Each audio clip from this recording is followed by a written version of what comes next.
Gate के बाहर विहार कर दिया उन्होंने, तो जो प्रवचन सुनने के लिए जनता आई थी वो सब आचार्य के पीछे पीछे उगली। पूछा क्या बात है, क्या बात है, क्या हो गया, क्या हो गया, क्या हो गया।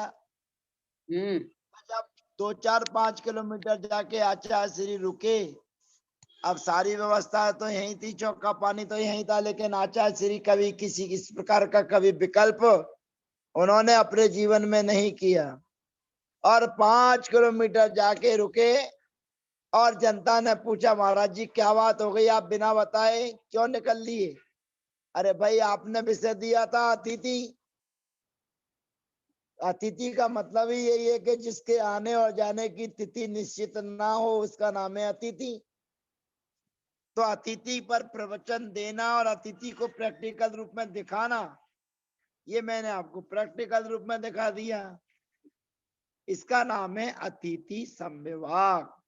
अतिथि का मतलब ये कि जिसकी कोई तिथि निश्चित नहीं है, आने जाने का समय उसका निश्चित नहीं है, ऐसे अतिथि के आने जाने के, उसके आने पर उनका आदर सत्कार करना, अर्थात अतिथि को भोजन करा के भोजन करना, अतिथि की भैयावृत्ति सेवा आदि करना, ये अतिथि संविभाग व्रत कहलाता है।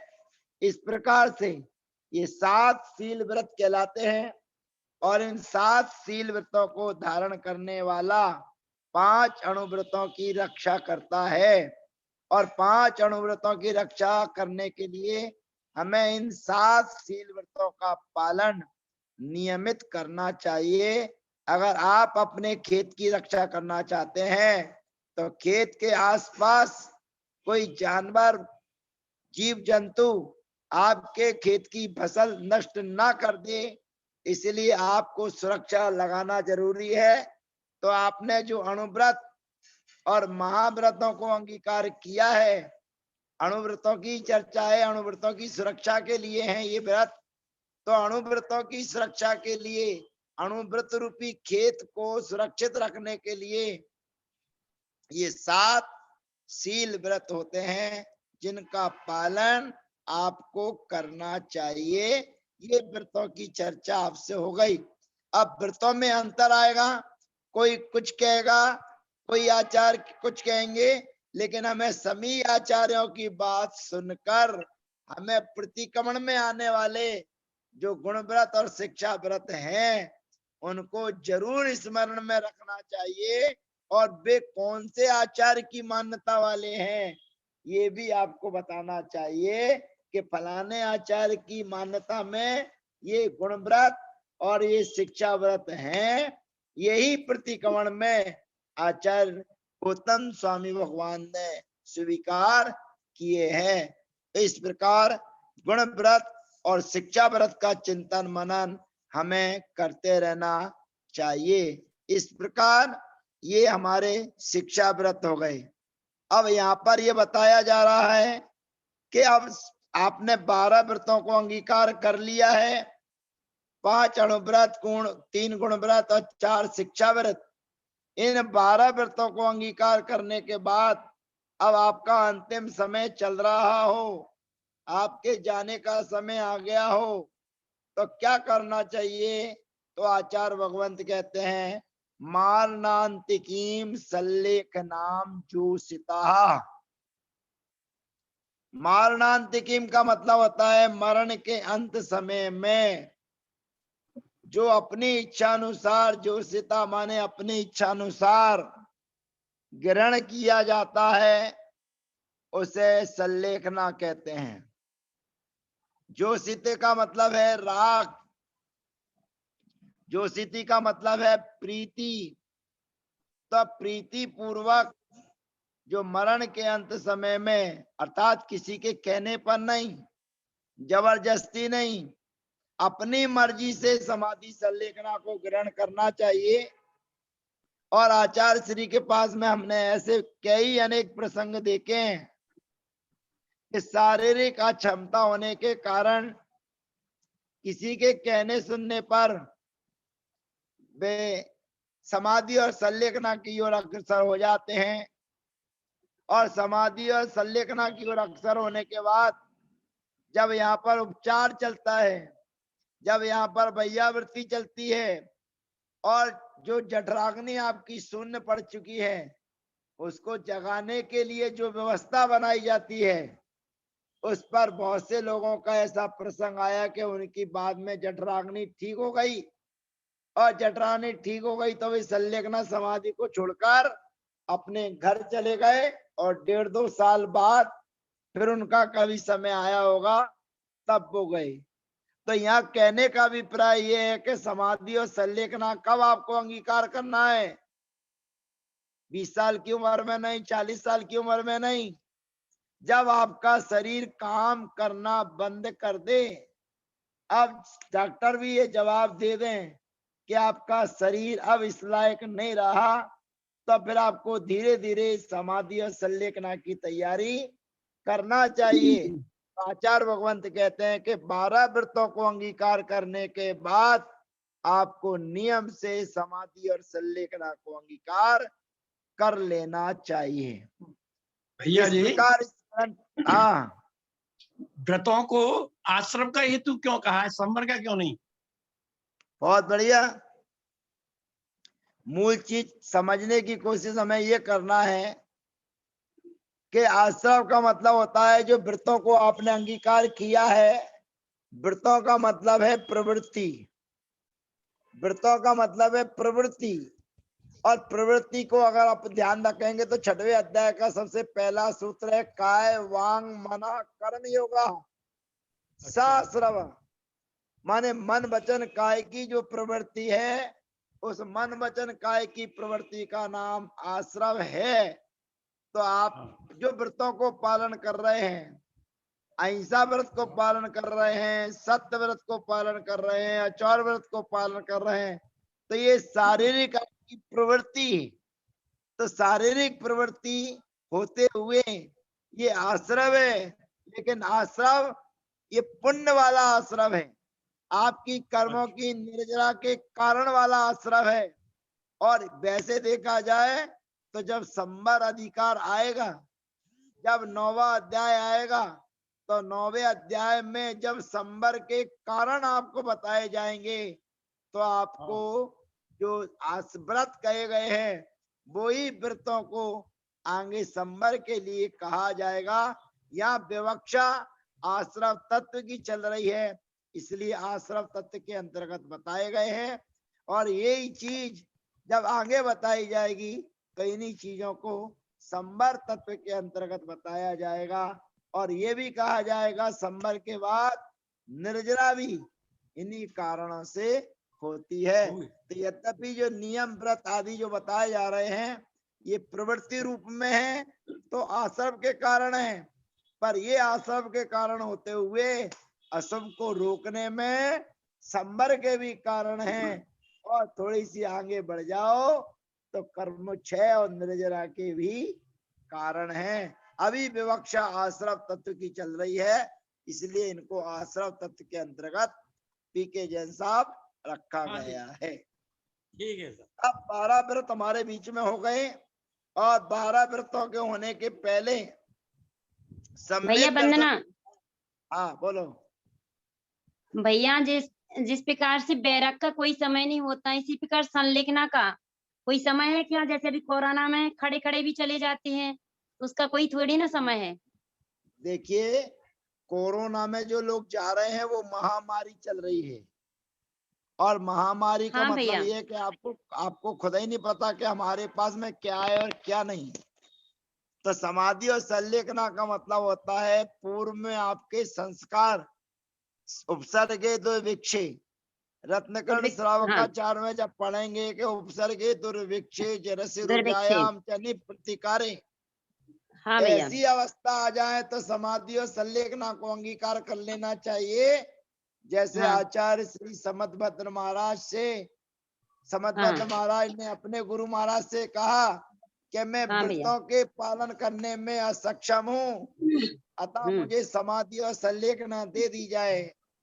लेकिन उनके गुरु महाराज पारदर्शी थे, उन्होंने कहा कि अभी इनको समाधि और संलेखना के योग इनका शरीर नहीं है, क्योंकि इनकी बीमारी ठीक हो सकती है, और ठीक होने पर जिन शासन की प्रभावना होगी ये तो अलग विषय है, लेकिन संलेखना देने वाला ये पारखी होता है, वो जानकार होता है कि आपके शरीर की व्यवस्था क्या है।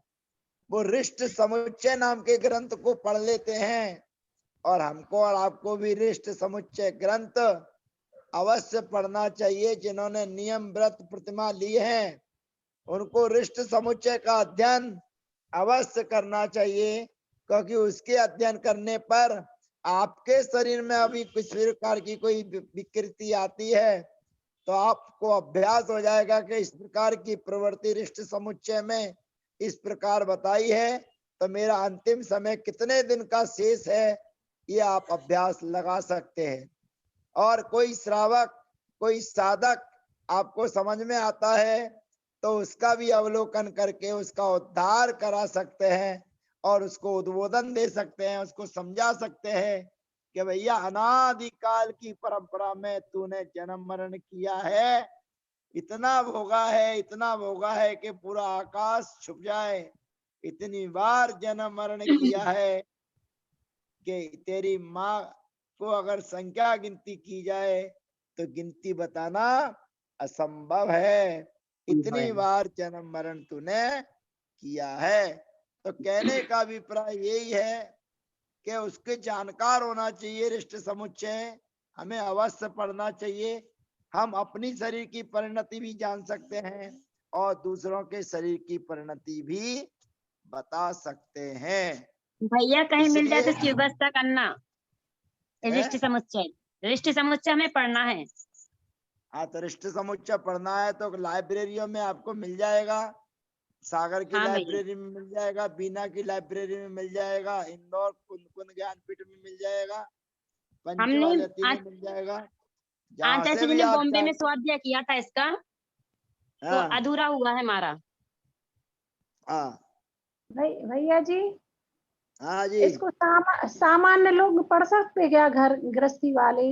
ये तो सामान्य ग्रंथ है, ये तो जनरल की चीजें हैं, शरीर के अंदर की क्षमताओं को बताने वाला ग्रंथ है। इसमें सामान्य और विशेष की मतलब नहीं है, ये इस चीजों का ज्ञान आपको होना चाहिए। आप त्यागी वृत्ति हैं, आप साधु संतों के पास जाते हैं या साधु संत आपके पास में आए हैं, तो कोई जरूरी नहीं है कि साधु ही आपकी संलेखना कराएगा। हो सकता है कि साधु को बोध ना हो तो आप उसकी समाधि और संलेखना करा सकते हैं। हम शुरू में आए थे, हमारे यहाँ पर एक करकवेल के दादाजी थे। वे करकवेल के दादाजी थे बहुत अच्छे, लेकिन कुछ पुराने विचारों के भी थे, और हमारे प्रति उनका बहुत स्नेह और राग था, हमारी बात मानते भी थे। तो कभी इस प्रकार की परिणति जब हमें समझ में आती थी तो हम उनसे कहते थे, दादाजी अध्यात्म मार्ग में क्या ये उचित है? तो उसका वो चिंतन मनन करते थे, कहते हाँ तुम कह तो ठीक रहे हो, लेकिन क्या करें, कर्म का उदय आ जाता है। तो मैंने कहा था कि जी कर्म का उदय आ जाता है, उसी को तो रोकने के लिए अपन संयमी बने हैं। कर्म के उदय के आने पर भाव और परिणाम यदि वृत्ति जीव के संकलित होते हैं तो ग्रस्त में और वृत्ति में फिर अंतर क्या रहा? तो ऐसा हम उनको संबोधन करते थे। तो वो बहुत पुराने थे, हम तो कुछ जानते भी नहीं थे, हमारी तो शुरुआत थी। लेकिन शुरुआत होने पर हमें ये समझ में आया कि ग्रस्त अगर क्रोध करता है तो हम उसको समझाते हैं कि क्रोध नहीं करना चाहिए, और जब हमें क्रोध का उदय आता है तो हमें कोई समझाने वाला हो तो हम भी उसको समझ सकते हैं कि वास्तव में हम सही नहीं है। इसी का नाम है उपगुण और स्थितिकरण अंग। इसीलिए समाधि और संलेखना की व्यवस्था रिष्ट समुच्चय नामक ग्रंथ के अध्ययन करने में, समझने में कहीं कोई दिक्कत वाली बात नहीं है। कोई मुनि महाराज की परिणति है। संलेखना से क्या मतलब निकाले भैया जी, मतलब कैसे संलेखना से ये लेना कि आपका सत लेखना, आपका भविष्य अच्छा होना चाहिए। मरण का अंतिम समय आने का मतलब ये है कि डॉक्टर लोग कह रहे हैं कि अब शारीरिक क्षमता आपकी नहीं है, आपके दांत पूरे जा चुके हैं, आपकी कान की मशीन काम नहीं कर रही, आपकी आंख की मशीन काम नहीं कर रही, और आपकी पेट की आंतें भी काम नहीं कर रही हैं। एक रोटी खाएं उसके बाद आपको पचे भी ना, तो फिर कहते हैं आचार्य भगवंत के अब आपका शरीर आपके हाथ में नहीं है, आपके हाथ से निकल चुका है। इसलिए अब क्या करना, कहते हैं उपवास, एकासन और कुछ कुछ समय का परित्याग करते हुए ऊनोदर आदि को क्रश करना, शरीर को क्रश करके कषायों को क्रश करना, इसका नाम है संलेखना। तो मेन चीज क्या है कि हम कषायों को तो क्रश करते नहीं हैं, लेकिन शरीर को क्रश हम करने की कोशिश करते हैं। पर दोनों को क्रश करना चाहिए, पहले कषायों को क्रश करना चाहिए, उसके बाद फिर शरीर को क्रश करना चाहिए। तो उसकी संलेखना का आनंद ही कुछ और है। तो संलेखना का मतलब ये है कि हमें अपनी तैयारी करना है कि अब हमारा निमंत्रण आने वाला है, और निमंत्रण आ चुका है तो फिर हमें उसी हिसाब से रहना है। अभी कोरोना का काल चल रहा है, तो कोरोना के काल में आप अपने आप को जितना बाहर से रोक सकें उतना ज्यादा आपके लिए फायदेमंद है। अपने परिग्रह की सीमाएं, अपने देश विरुद्ध की सीमाएं, इनको ध्यान में रखते हुए कभी भी कुछ बम विस्फोट हो सकता है, क्योंकि ये कोरोना का द्वितीय काल जो प्रारंभ है चल रहा है। पहले काल में जन हानि कम हुई थी, सामान्य थी, लेकिन अब दूसरी जो आई है इसमें जन हानि ज्यादा हो रही है, और ज्यादा में भी प्रतिशत के रूप में जैनियों की संख्या ज्यादा आ रही है। ये थोड़ा सा प्रश्न चिन्ह आ रहा है कि जैनियों के पास इस कोरोना की बीमारी क्यों अधिक आई है, ऐसा किसने संक्रमण छोड़ा है, इस बीमारी को छोड़ा है जो हम और आपके बीच में आई है। तो हमें इस समय भी सावधान और सचेत अपने आप को रखना है। बस इसी का नाम समाधि और संलेखना है। तो मरणांत के मरण के अंत समय में हमें अपनी इच्छा अनुसार प्रीति पूर्वक, जबरदस्ती नहीं, चलो भाई तुम्हें नहीं मिलेगा ऐसा नहीं, अपनी मर्जी अनुसार, अपनी इच्छा अनुसार आपको समाधि और संलेखना अंगीकार करना चाहिए। अब सम्यक दर्शन की चर्चा पहले की, 12 व्रतों की चर्चा की और संलेखना की चर्चा की। इस प्रकार टोटल 14 वस्तुएं हमारे सामने आ गई। अब 14 के अतिचार, एक एक के 5-5 बताते हुए 70 अतिचार आपके बीच में आएंगे, जिनकी जानकारी हमको और आपको अवश्य होना चाहिए, और उन अतिचारों से बचने का प्रयत्न, पुरुषार्थ हमारा सार्थक होना चाहिए। क्योंकि अतिचार यदि आपके व्रतों में, नियमों में लगते हैं तो व्रतों को पालन करना थोड़ा अच्छा नहीं रहता है, लेकिन अतिचार के साथ व्रतों के साथ होने पर कुछ कुछ जो अच्छा है उसका अच्छा फल मिलता है, और जो अच्छा नहीं होता है उसका उसी हिसाब से हमारा सामना होता है। तो आज का समय हमारा और आपका हो गया। कल हम अतिचारों के साथ में आपके साथ में आएंगे, और इनकी जानकारी आपको अवश्य होना चाहिए। बड़े मनोयोग के साथ सुनने और समझने की कोशिश कीजिए, क्योंकि पंच कल्याणक हमारा चल रहा है, और उस पंच कल्याणक में भी आज आपकी क्लास बंद नहीं हुई। इसका मतलब ये है कि आपने ज्ञानावरण कर्म का क्षयोत्सव कर रखा है, क्योंकि हमारी जितनी भी क्रियाएं यहाँ पर चल रही हैं वो सब दिन में चल रही है। आज सौधर्मेंद्र की सभा वगैरह का कार्यक्रम भी हमने 4 बजे किया, और 4 बजे के पहले ही गर्भ कल्याण की क्रियाएं आदि संपन्न करके 6:30 बजे सब आरती वगैरह करके फ्री होकर आपके बीच में है। और यही प्रक्रिया कल भी चलेगी, क्योंकि रात में कुछ होना नहीं है। तो आपका स्वाध्याय नियम